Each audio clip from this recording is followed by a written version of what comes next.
later. Moving on, the Nigerian Air Force (NAF) says they will continue to conduct air operations against the activities of oil thieves and other criminals in the Niger Delta in support of ground forces across the region.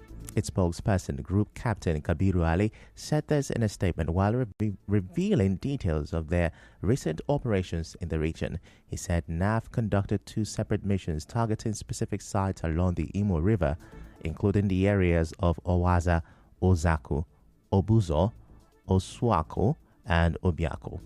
The statement said the NAF aircraft were assigned to provide close air support to ground troops near the Imo River, but due to discrepancy between the initial coordinate and the troops' updated location, the air crew proceeded to conduct armed patrols in the areas of Owaza and Uzako.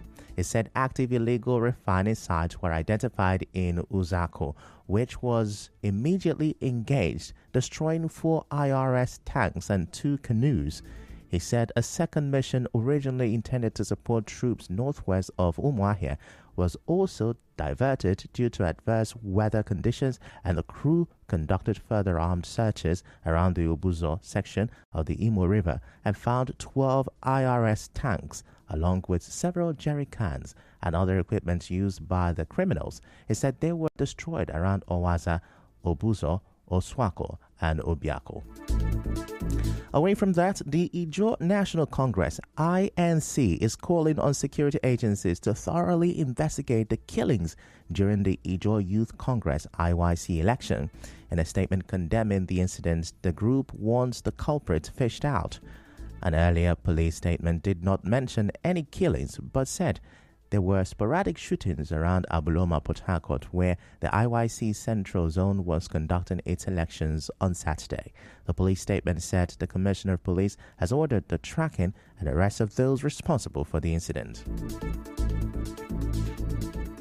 Away from that, a political pressure group, the Apara Unity Forum, AUF, says over 50 members of a pro-Wike group, the Apara Committee of Friends, have joined them. The AUF said the new members spoke at their induction as members of Apara Unity Forum on why they decided to pitch tent with the group. The new members said it is due to the performance of Governor Fubara so far.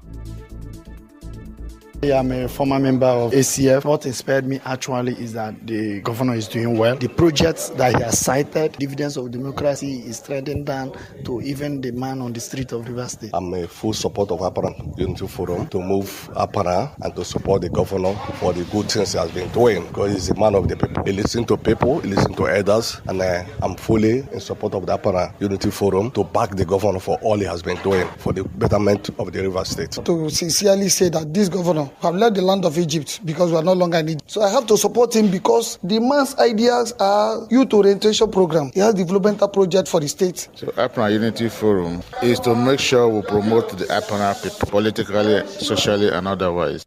Former Special Assistant to the immediate past Governor of River State and FCT Minister Chibuike Obunehu moved the motion for the induction of the new members into their fold. And I stand to move a formal motion for us to admit the new intakes in AUF. They liked the people of Apara sons with like minds that have seen the star in Governor Siminala Ifobara and what he intends to do in River State and all that he has been doing. So we have come together to support him, and since our brothers of like minds, I'm standing on that premise by the veto power of the president that he has given to me. I move a formal motion to admit them as members of AUF.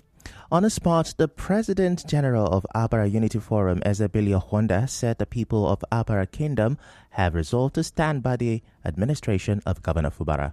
They've seen light in AUF and they decided to come and join. And because they've come to support the governor, Sasimilaye Fubara, to make sure Apara grows and be amongst the people that are supporting the governor come 2027. Apara Unity Forum has told the world that they are supporting Sasimilaye Fubara. We are saying that the governor should be focused in delivering the dividends of democracy to his people. All these other people trying to distract him, that his governor should be focused. You don't mind them, because the people of Apara will make sure come 2027 they will deliver the governor. Still to come, INEC dismisses calls to redeploy FCT Minister's cousin as Edo State's rec. Stay with us.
You're welcome back, and now the rest of the news.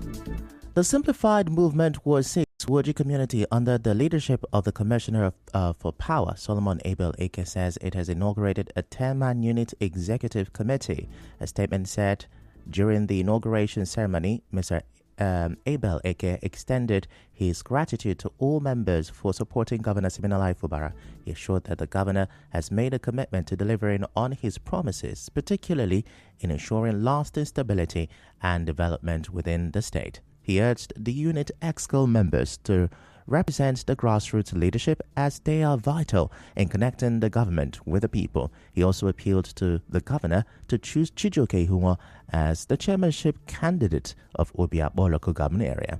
The commissioner, however, assured that the governor is working to provide 24-hour electricity in River State, as the state has the capacity to achieve uninterrupted power supply. The statement said the high point of the event was the introduction of the councillorship candidate for Ward 6, George Chibuchi Obonda, who won after a transparent and democratic process. And now the chairman of the selection committee for the coronation of the king of Iwehuda Kingdom, Robinson Ewu, says the people of the kingdom have officially crowned their new king, Eze Noble Uwo, as the Eze Iwehuda IV. Dr. Ewu, who announced the result, said Eze Uwo ascended the throne following a competitive selection process by the 72-man electoral college of the selection committee held on 14th. He said Eze Uwo secured 29 votes, defeating former Senator Osinakachukwu Idozu, who polled 28 votes. Other contenders included the former regent of the kingdom, Eze David Idoke, with 8 votes, and Mr. Eso Okoroba, who garnered 5 votes. He said 2 votes were declared void. Speaking after the coronation, the new monarch, a retired chief superintendent of police in the Nigeria Police Force, thanked his people for the trust they have bestowed on him. He pledged to run an all-inclusive traditional institution that enhances growth and development. I want to appreciate every sons and daughters of Ibehoda for giving me this opportunity to lead the kingdom. And I promise to to do the best. I promise to do what God Almighty and the gods of the land desire me to do for Igbehoda. I want to appeal to those that contested with me. I want to beg them to come. Let's synergize together and build Igbehoda for the good of the people of Igbehoda. Whoever that is angry should embrace peace. The wife of the king, Chidinma Wu, also spoke. Thank you to God Almighty for the victory and for the coronation today. Everything went well. I want to just say thank you. And also thank you for my women. They have always been by our side over the years and they are still on our side. I want to thank them strongly and I want to assure them that we will never let them down. There's a pattern the women have been following. I don't think I intend to change anything. I will just follow suit. I want to say thank you to even the youth. They've been so supportive. Now, according to them, Ezuwo brings a wealth of leadership experience and a commitment to community development, and they anticipate his reign to usher in a new era of progress, peace, and unity for the people of Igbehoda Kingdom. Now, banks, schools, and public offices across the country are expected to resume this morning. The federal government declared Monday as public holiday to mark the celebration of the Eid al-Mawlid, the birth of the Holy Prophet. In other news, the Independent National Electoral Commission, INEC, says it will not yield to the call from the PDP to redeploy the Resident Electoral Commissioner, REC, Anubum Onwoha. The Chief Press Secretary to the INEC chairman, Rotimi Onyekomi, said the REC, who is the cousin of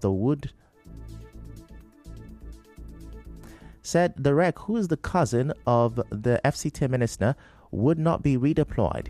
He asked the PDP to focus on the process of the election rather than focusing on the REC. President Bola Tinubu has announced a disaster relief fund in Maiduguri, Borno State, to assist Nigerian citizens impacted by flood and other disasters. President Tinubu announced this at the Borno Government House when he visited the state to sympathize with the government and people over the recent flooding from Alau Dam. He said the relief fund is already expedient as the climate becomes more unpredictable and many places in the country are vulnerable to its changes. We go on another short commercial break.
And now on the international scene, the military government in Myanmar says the number of people who have died in the wake of Typhoon Yagi has risen to more than 220, with nearly 80 others still missing. That's a wrap on the news this morning. Before we go, let's have a look at the major stories. Reactions are trailing the price of Dangote petrol announced by NNPCL. And on the foreign scene, you heard floods, mudslides have killed 200 people in Myanmar. The news was edited by Chioma Ezinwafo. To reach the news team, send an SMS or WhatsApp to 0808-721-7215. I'm Ifechukwu Moyeli. Many thanks for listening.